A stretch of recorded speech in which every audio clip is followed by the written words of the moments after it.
Hello everyone, hope you're doing well. Today it's time to look at the Steam Summer Sales which are going on for War Thunder. Yes, of course, every year we do have the Steam Summer Sales, and that normally means that the majority of packs in War Thunder go off at 50% off, which is what you see here on the Steam store, and also there is some more information as well to talk about today. So the first bit is on the Tech Hub. So what we're doing is a simple art competition. It's run by Nathan Clawfish, who also runs the tech store with all of the merchandise, and basically we are a prize of 5,000 GE, and all you have to do is create a art piece, whether it's, it can kind of be whatever you feel like, digital, physical, whatever.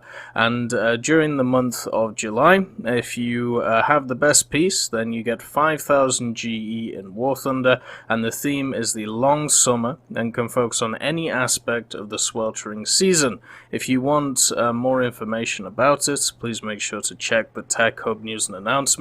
And yeah, why not participate? Why not put your art skills to the test against some others? And why not? It's free to do. It may take you like an hour or two to create something.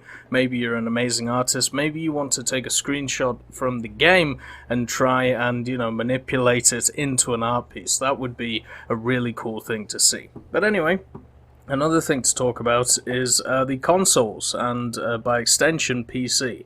So we can see here that on the 26th of 6th 2019, Spitfire, I'm sure I said that completely wrong, has said they just announced that a bunch of vehicles will be snapped from the PS4 store, and with the 50% sale of packs on the PC store coming on the 2nd of July, maybe we'll get a bunch of new premiums, because Germany, for example, would not have a rank 5 premium tank. Now, Grom Voyny, who is part of the store team and Gaijin, says these will be removed from PC store after the sale ends as well, and no, it doesn't mean they will be replaced by something.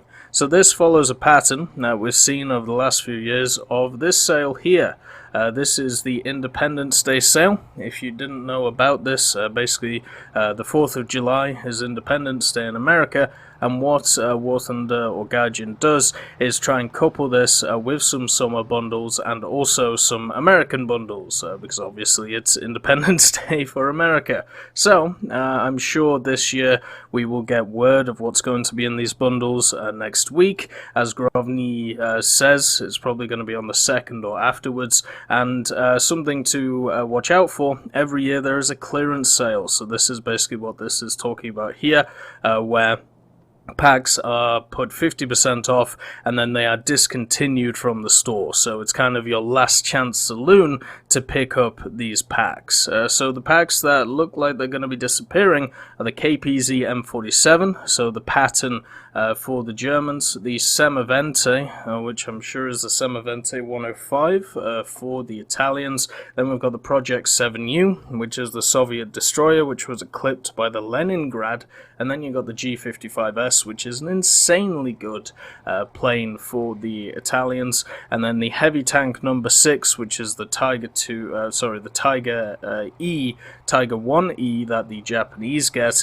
And I'll make sure to cover that, all of these, when that actual thing turns around. But just to let you know, this is going to be coming in the future for PC and also, Xbox and PS4 owners, so make sure to watch out for that. Now, let's get into the Steam sales of this year, or of the summer. The first thing I want to mention is a beginner's pack was actually added to the Steam store. And what you get in it, it's $6.59 Canadian. Make sure to understand that everything in this is Canadian, so it may be different for your regional equivalent. Also understand that you can get yourself a free 6 Canadian dollars or 5 US dollars by participating in the Steam summer events. All you have to do is go to the Steam store homepage and then follow all the stuff at the top, and it will lead you through how to get all of the wonderful discounts.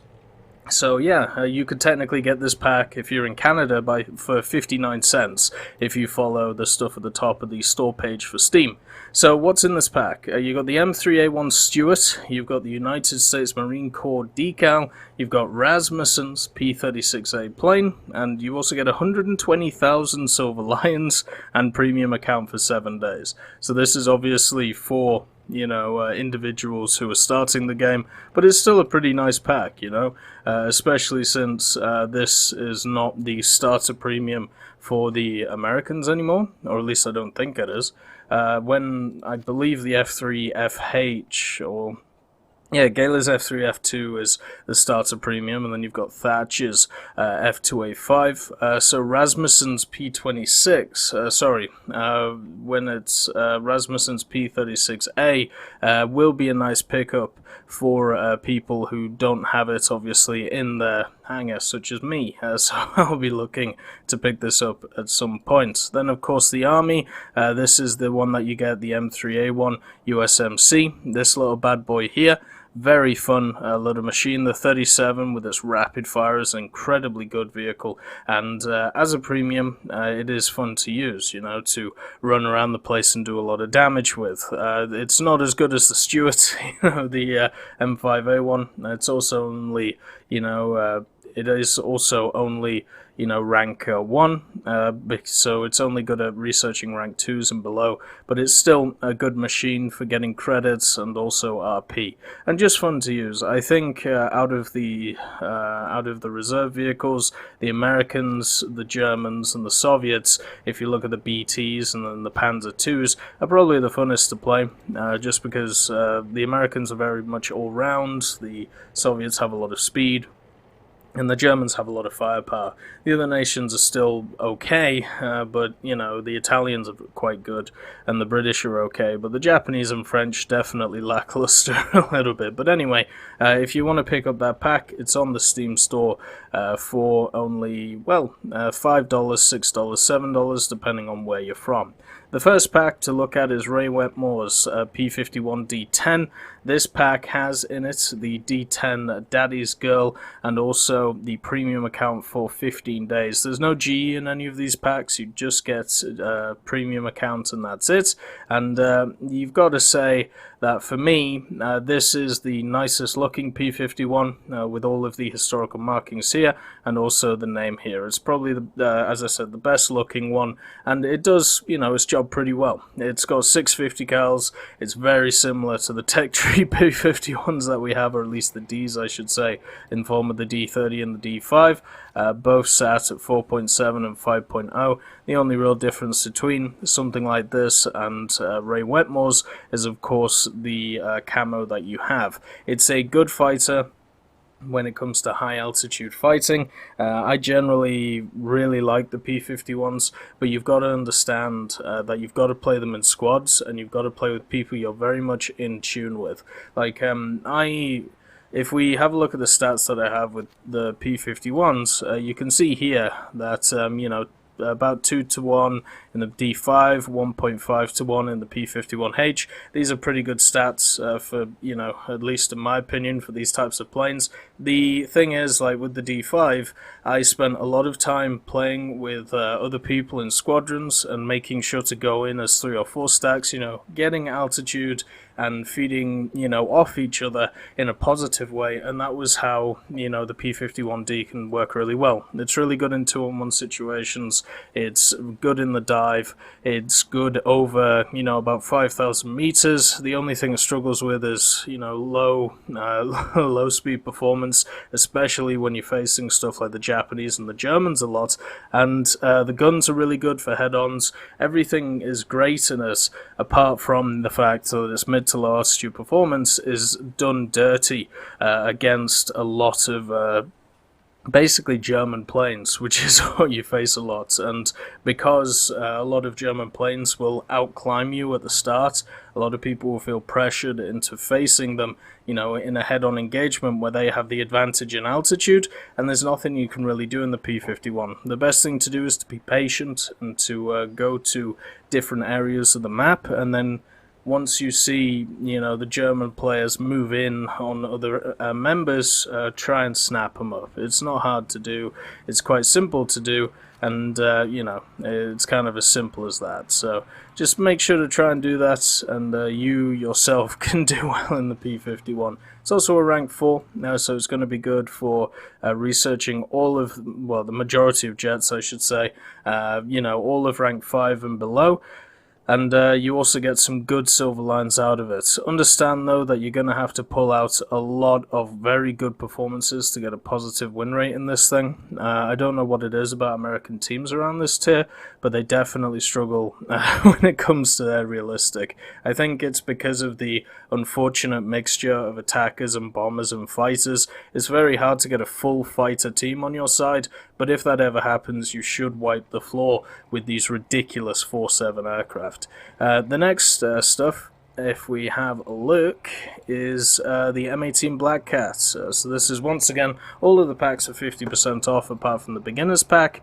So the M18 Black Cat is just an M18, but with a slightly different barrel. So as you can see, it doesn't have the muzzle brake on the end of it, whereas the normal M18 GMC, which you find here, does have the muzzle brake on it.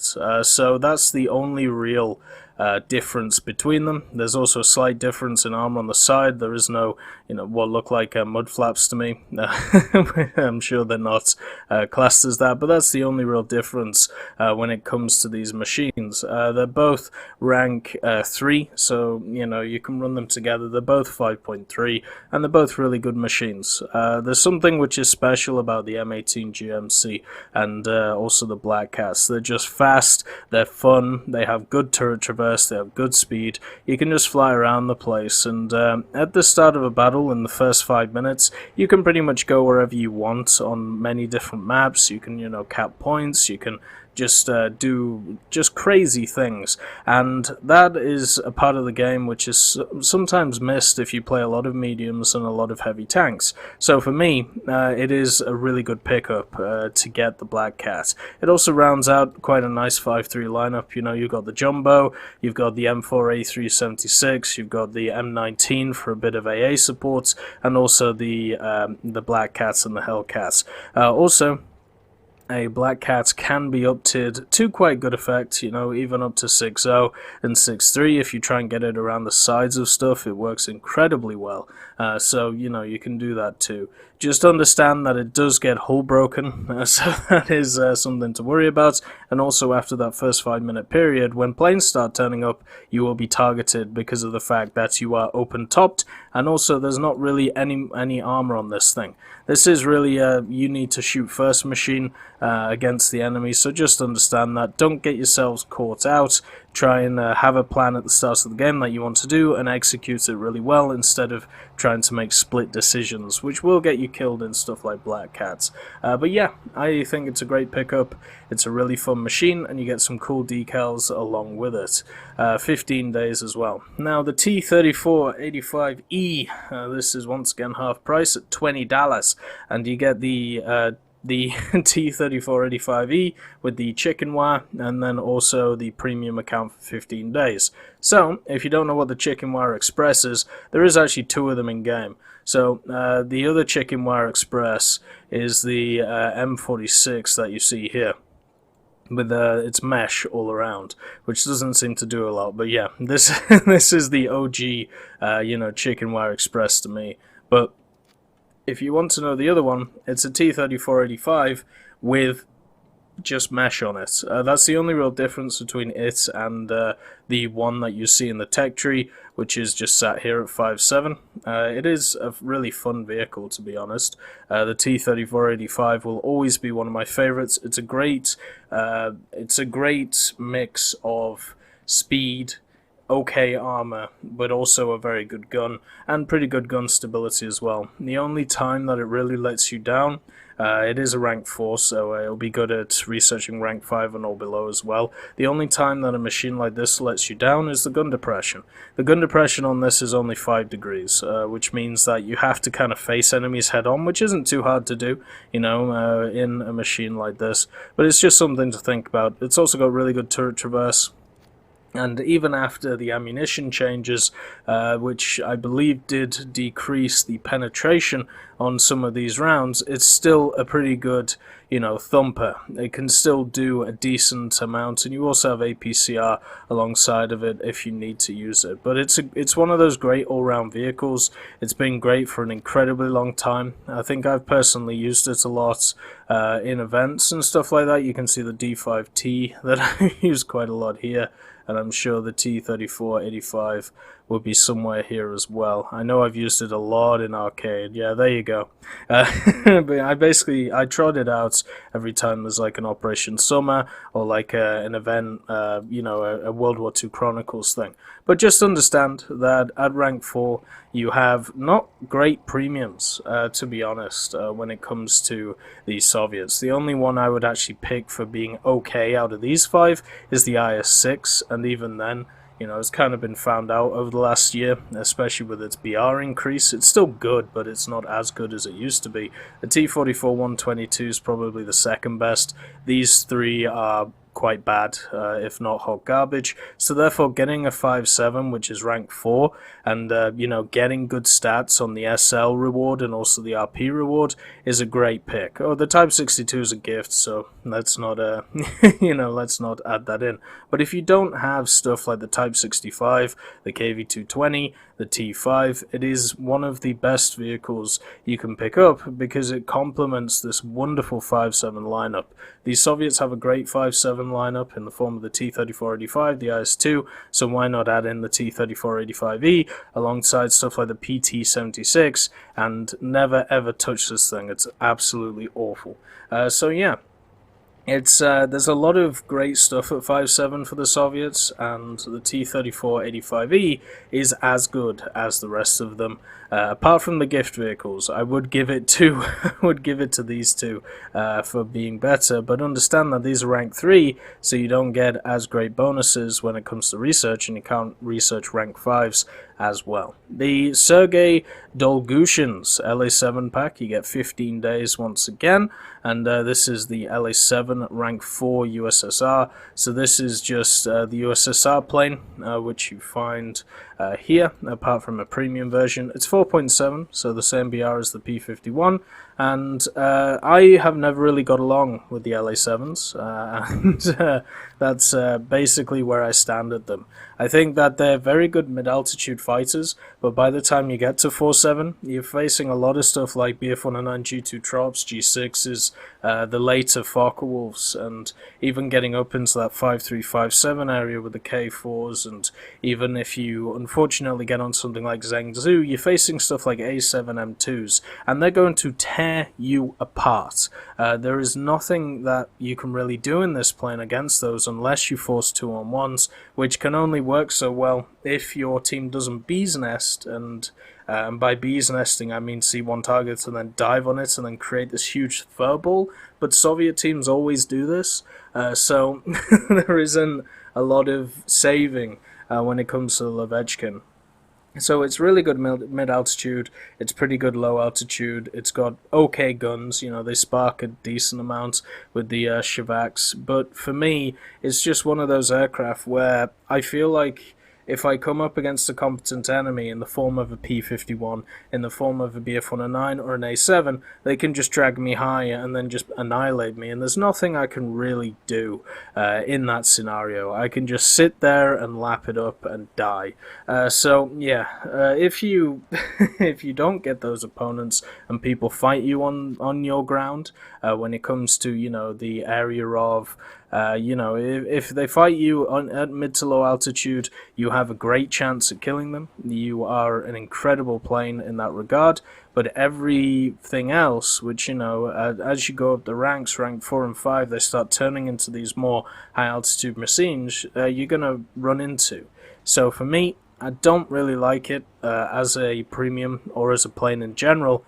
And that's why, I've tried to stay away from a lot of these Soviet rank 4s because they just don't do well at high altitude, and a lot of other aircraft do, so they just drag you up and kill you.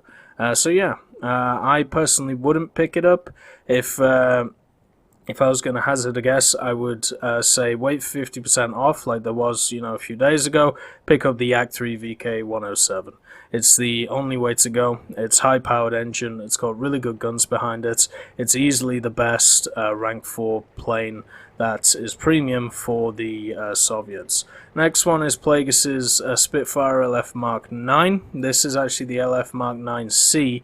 For some reason it's not labelled that here, but it's a rank 4 Great Britain premium, and this differs slightly from the one in the tech tree. So I'll show you how.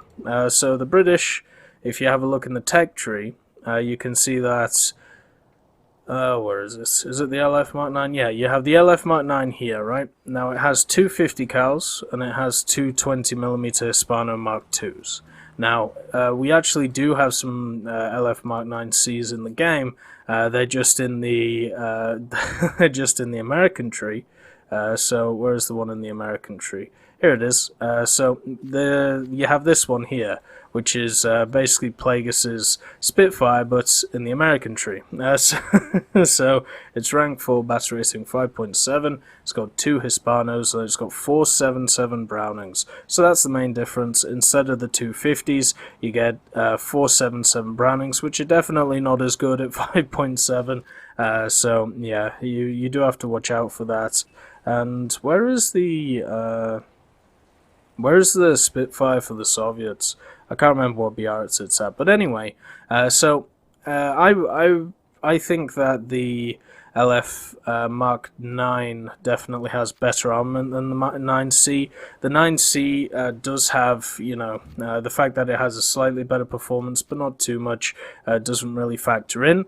The great thing about the Mark 9C in general is that it has a crazy climb rate at 5.7, and it can catch out a lot of enemies. You know how I talked about before, where with the P-51, one of the biggest issues that it has is facing German pilots too early on in a battle, because they're able to outclimb you at least in the first 5 to 10 minutes. Well, the Spitfire can do that to the BF-109s. So what it can do is, if you want to force an engagement early, in the first 5 or 10 minutes, then the Spitfire can be there and do a ton of damage. Now, this does have to hope that, the enemy team doesn't know what they're doing and they don't know to turn away, but a lot of the times they don't. So you can get a lot of kills with this machine. It's also good for climbing up to bombers, and the Hispanos, even though they do have a bad rap, I personally still feel like they're fine.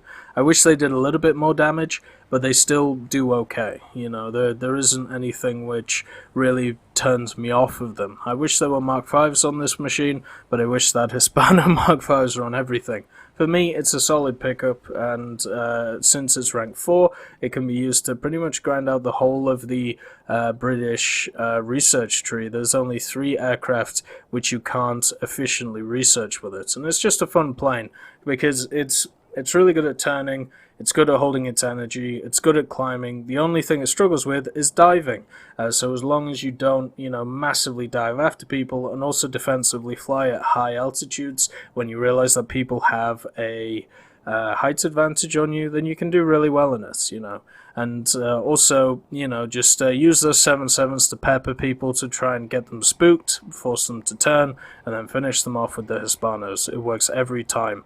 The last but not least is the Big Kahuga. So this is the Black Prince, and it's the most expensive out of all of them. You get 15 days once again premium time with this, and the Black Prince is sat at BR 6.0, rank 4 right here, and it's one of those love-hate machines that I personally have.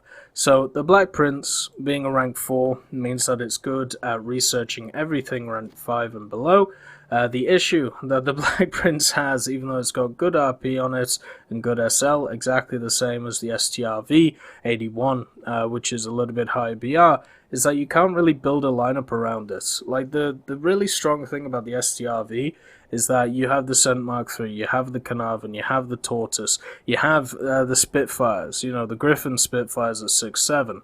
At 6.0 for the Black Prince, even if we look at aircraft, there isn't really anything that you can take. You have the Tempest Mark II, okay, well, it's a fun plane, but it can carry 2 1000, so maybe you bring that. You know, you got the Hornet Mark III, that's fun as well. You can bring the Wyvern, I suppose, but then you started to get into lower territories again, where, you know, you might as well just bring something lower, so stuff like the Typhoon.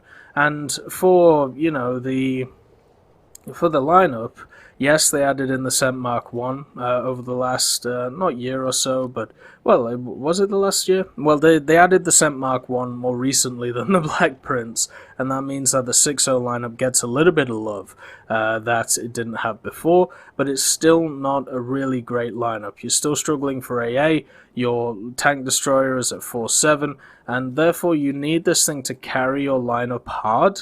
And does it have that opportunity? Well, yes, but in very odd circumstances. You know, with the mouse, right? If you have the mouse at 7.7 and you get specific maps such as Advance to the Rhine, such as stuff like that, you can do incredibly well. You know, holding a road, making sure to bounce a lot of shots and then fire when ready, and all of that good stuff. The Black Prince is exactly the same. At its BR, it can bounce quite a lot as long as you angle well. Even the turret can bounce. And at 6.0, you're not going up against a ton of heavy hitters. Your biggest issue is maybe the Panther that you're going to run into.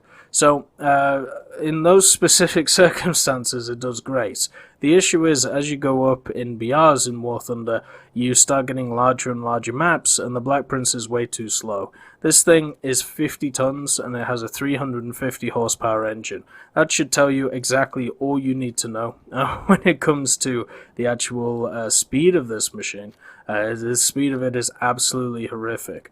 Now, what is nice is that it gets some wonderful European camouflages and all of this stuff. Some of the nicest camouflages in the game, but the thing is, so do a lot of the other British vehicles. It also has access to the 17 pounder, which is 6.0, will deal with pretty much anything you need it to deal with. And with the change to penetration values, the Sabo does incredibly well at penetrating. It also has a pretty good reload rate at 7.6 seconds stock and great gun depression. The turret rotation speed is okay. So at the end of the day, you're getting a heavy tank, which in some scenarios can be used as a heavy tank, but not many scenarios. And also, it has a good, powerful gun on it. And, you know, it has to be the top of your lineup, which has to be 6.0. So if you get up to it at all, which will happen quite a lot because 6.7 is quite popular, you're going to get droned, so there's no point in taking this out. You might as well just take out the Scent Mark 1, but if you are top tier, this thing can be a lot of fun. You know, you can just wander about. Yeah, it's not going to win you matches because it's never going to get anywhere in time, but you will get decent solid kills. You'll be able to hold up an area, which is pretty much what this thing is designed to do. You also get 20 smoke grenades, and they're all separate from each other, so you can just fling them out of the top here and just annoy your opponents to no end. For me, it's one of those machines I personally like. You know, I like the Scent Mark IV. I like stuff like the mouse. You know, I like holding down an area for a long time to let my team kind of flourish. But for a lot of people who want to get on the front foot, who want to be aggressive, this is never going to be the tank for you. And also the fact that you can't build a lineup at all around it unless you add in lower tier vehicles, then it just doesn't feel good, right? It just doesn't feel good at all to do. So for me, it is a no overall, but I'm sure for a lot of people it's going to be a yes.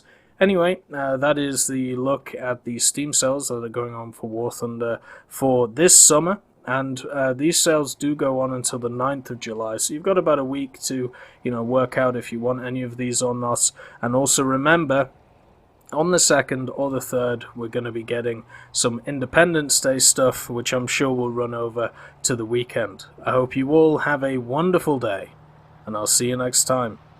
I'd just like to thank B. Young, Blackie, Daniel Stanton, John Reinman, Leonard Rudnick, Martinez, Matati, Moxie, Nick Graham, Alobrilo, Super Cacti, Elove Goats, and Seductive Trashcan for supporting the channel.